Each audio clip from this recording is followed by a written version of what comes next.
मोदी जी द्वारा एक वादा किया गया था कि देश में 100 स्मार्ट सिटी हम बनाएंगे। भारत के किस जगह किस शहर को स्मार्ट सिटी घोषित किया गया, बनाया गया है? चलिए हम बात करेंगे। मोदी जी द्वारा एक वादा किया गया था बुलेट ट्रेन की। भारत के किस कोने में 2024 आ गई है, किस कोने में बुलेट ट्रेन चल रही है? मोदी जी के जो मैनिफेस्टो में कहा गया था भारतीय जनता पार्टी के द्वारा, उस मैनिफेस्टो में किए गए वादे कितने पूरे हुए? क्या हर साल 2 करोड़ युवाओं को मोदी सरकार रोजगार दे रही है? आज अयोध्या में भव्य श्री राम मंदिर बन रहा है, जो वास्तव में हम सभी का ये सौभाग्य है कि ऐसे अलौकिक दृश्य के हम कहीं ना कहीं साक्षी बन रहे हैं। लेकिन कहीं ना कहीं से राम मंदिर के पीछे बेरोजगारी, महंगाई, किसान का, गरीबों का, तमाम ऐसे मुद्दे हैं जो कहीं ना कहीं पिछड़ रहे हैं।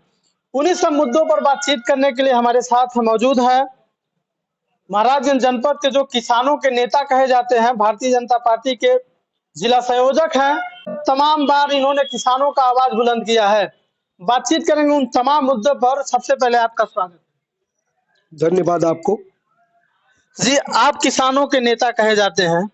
आपकी भारतीय जनता पार्टी की सरकार केंद्र में भी है, राज्य में भी है। किसानों के लिए आपकी सरकार ने क्या किया है? किसानों के लिए हम लोगों ने सम्मान निधि दिलवाया।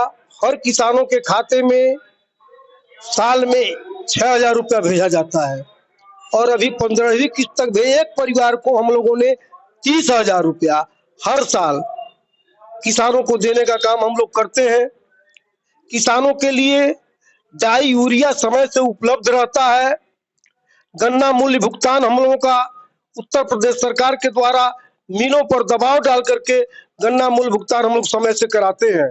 भारतीय जनता पार्टी की सरकार किसान हित ऐसी है, मजदूर हित ऐसी है और महिलाओं के लिए आगे बढ़ करके काम कर रही है।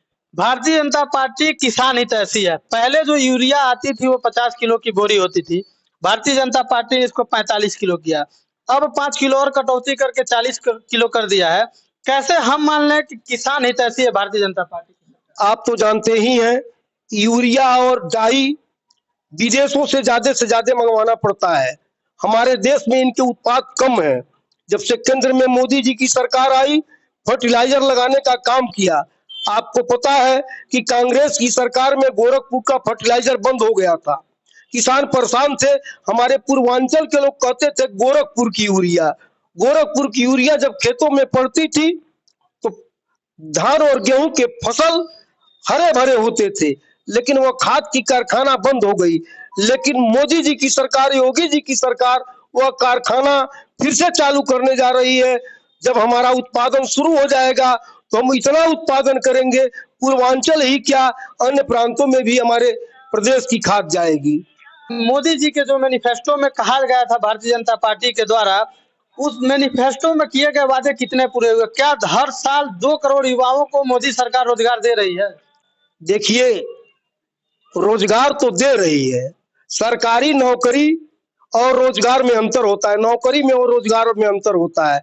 हमारी सरकार मुद्रा योजना के द्वारा, हमारी सरकार प्रधानमंत्री योजना के साथ द्वारा, हमारी सरकार अन्य रोजगार के माध्यम से प्राइवेट फैक्ट्रियों में, देखिए आप पढ़े होंगे, इस बीच आप ही लोगों के चैनल से प्रसारित हो रहा है कि हर ब्लॉकों में रोजगार मेला लगने जा रहा है।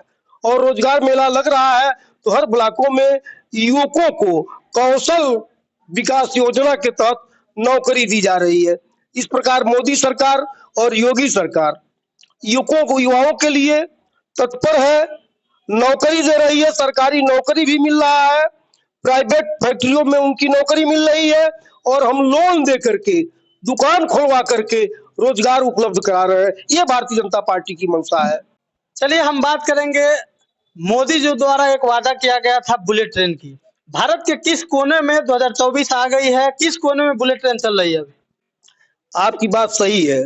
मोदी जी ने वादा किया था बुलेट ट्रेन की, और किसी भी कार्य को करने के लिए कभी कभी दिक्कत भी आ जाती है, चाहे वह सरकार हो चाहे कोई सामान्य मानव हो। सरकार भी तो हम ही लोग चलाते हैं। सरकार जो चलाते हैं वो उनके पास कोई दैवीय शक्ति नहीं होती है, यहाँ के संसाधनों का उपयोग करते हैं। हमारे मोदी जी जो कहते हैं वो करते हैं। मोदी जी रेलवे के विकास के लिए तत्पर है और आपको आगे देखने को मिलेगा कि भारतीय जनता पार्टी की सरकार में मोदी सरकार ने बुलेट ट्रेन चलाया और स्वागत में आपको मिठाई खिलाने के लिए मैं बुलाऊंगा। चलिए हम भी इंतजार करेंगे उस बुलेट ट्रेन की जब भारत में चलेगी। अभी आपने कहा मोदी सरकार अपने वादे को पूरी करती है। मोदी जी द्वारा एक वादा किया गया था कि देश में 100 स्मार्ट सिटी हम बनाएंगे। भारत के किस जगह किस शहर को स्मार्ट सिटी घोषित किया गया बनाया गया है, हम ये जानना चाहते हैं। मोदी जी ने वादा किया था, दूर मत जाइए आप अपने, हम लोग गोरखपुर के रहने वाले हैं, गोरखपुर ही देख लीजिए। आज के 10 वर्ष के पहले गोरखपुर में और आज गोरखपुर में अंतर है। हम हुगली से गोरखपुर जाते थे तो 3 घंटा लगता था, 4 व्हीलर हो या 2 व्हीलर हो, लेकिन हम आज 1 घंटे से 1.25 घंटे में गोरखपुर पहुंच जाते हैं। क्या ये विकसित भारत नहीं है? यही विकसित भारत है। महाराजगंज सबसे पिछड़ा हुआ जनपद माना जाता था, लेकिन महाराजगंज में मेडिकल कॉलेज किसी ने देने का काम किया तो योगी जी ने किया। महाराजगंज में आज ट्रेन घुगली जंक्शन होने जा रहा है, घुगली रेलवे स्टेशन से महाराजगंज होते हुए फरंदा तक। आजादी के बाद किसी की भी सरकार रही हो, लोग कहते हैं कि मैंने प्रयत्न किया।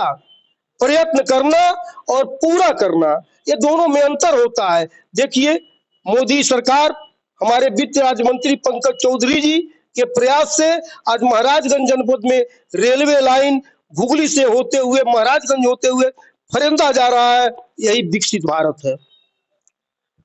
आप कह रहे हैं कि महाराजगंज जनपद वासियों को रेलवे की सौगात मिली है, लेकिन आज भी नगर पंचायत घुगली और यहाँ के रहने वाले तमाम क्षेत्र के लोगों की सबसे महत्वपूर्ण समस्या जो रेलवे ढाला के बाद लगने वाली जाम है। तो ओवर ब्रिज अंडरपास के लिए कब प्रयास किए जाएंगे? आपको बता दें, ओवर ब्रिज के लिए लिखित हमारे जनप्रतिनिधियों दिया है और वह पास हो गया है, क्योंकि अगर ये ओवर ब्रिज नहीं बनेगा तो आप देख रहे हैं कि घुगली से लेकर के वाल्मीकि नगर तक डबल लाइन बनने जा रहा है। तो जब डबल लाइन बन जाएगा तो फिर दिक्कत बहुत बढ़ जाएगी। इसलिए हमारे सरकार के जनप्रतिनिधि, हमारे पार्टी के जनप्रतिनिधि रेलवे मंत्रालय को लिख करके दे चुके हैं। संभवतः पास हो गया होगा या पास होने वाला होगा। उत्तर प्रदेश के मुख्यमंत्री योगी आदित्यनाथ के पूर्व सांसद प्रतिनिधि भरत शुक्ला जी हमारे साथ हैं। स्थानीय मुद्दों पर सर बातचीत करेंगे हम। योगी आदित्यनाथ जी ये कहते हैं कि हम घुगली के मिल को सरकार में आते ही चालू करवा देंगे। उनको सरकार में आए हुए तकरीबन 6 वर्षों से ज्यादा हो गया, लेकिन घुगली की मिल अभी क्यों नहीं चल पाई? पहले तो आपके चैनल को और आपको बहुत बहुत धन्यवाद। और मैं आपको बता दूं, घुगली की चीनी मिल पूज्य महाराज जी चलवा चुके थे, चलवाने वाले हैं, लेकिन वो कानूनी संवैधानिक व्यवस्था में मुकदमा हुआ है, उसमें उलझा हुआ है। वो मामला जैसे सुलझेगा हम लोग मिल चलवाने के लिए उनसे प्रार्थना करेंगे, जरूर हम लोग की बात सुनी जाएगी। अच्छा, आपकी पार्टी सरकार में है और आप लोग सामाजिक व्यक्ति माने जाते हैं, समाज के लिए काम करते हैं। भ्रष्टाचार पर हम बात करेंगे। पूर्व की सरकार में और आज की सरकार में भ्रष्टाचार को लेकर के क्या कहेंगे? भ्रष्टाचार बढ़ा है या कम हुआ है? देखिए, हमारे सरकार में भ्रष्टाचार बढ़ा नहीं है। हमारे सरकार में गुंडा माफियाओं का सफाया हो चुका है।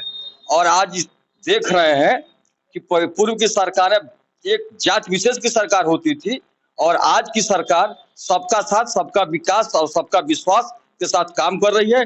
सबके लिए सभी योजनाओं को हम लोग दे रहे हैं और सभी लोग उसका लाभ पा रहे हैं। आप कह रहे हैं सभी योजनाओं का लाभ पा रहे हैं। आवास के नाम पर देखा जाता है अमूमन तमाम जगहों पर लोगों से पैसे मांगे जाते हैं, लिए जाते हैं। तो ये आखिर कब रुकेगी भारत? लगभग उत्तर प्रदेश में 45-46 लाख लोगों को आवास दिया जा चुका है, और हमारे जानकारी में तो इस तरह से कहीं कोई पता नहीं है कि किसी ने पैसा दे करके ये आवास लिया हो। अपने आप जो गरीबी रेखा के और जो शेख सूची में सूची बनाई गई थी, ऑनलाइन सूची बनाई गई थी, उसी के आधार पे वो टोटल उन्हीं को दिया गया है। किसी को कहीं से ऊपर से चाहे अगल बगल से दाएं बाएं से हम लोगों ने नहीं दिया, न लिया है। उसमें से सीधे सीधे जो गरीबी रेखा के नीचे जीवन यापन करने वाले लोग थे। गरीबों को हम लोगों ने आवास दिया है, इसमें से कहीं धोखाधड़ी नहीं।